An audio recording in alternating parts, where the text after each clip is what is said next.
Gawa tayo ng steam bun. Lagyan na ako ng tubig na maligamgam. Lagyan natin ng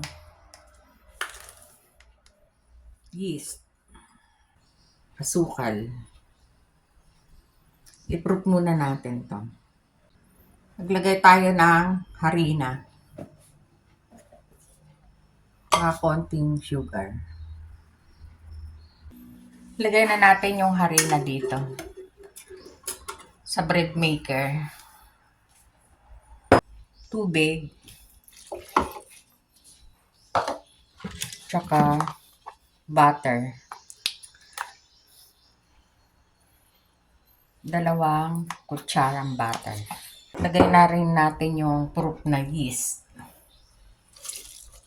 Tinatakpan ko para hindi tumilansik yung harina. Ito na yung harina, umalsan na to. Mamasahin natin, ibibilog. Ayan, nahati-hati ko na. Ayan na yung dough, paalasahin lang natin ng 20 minutes.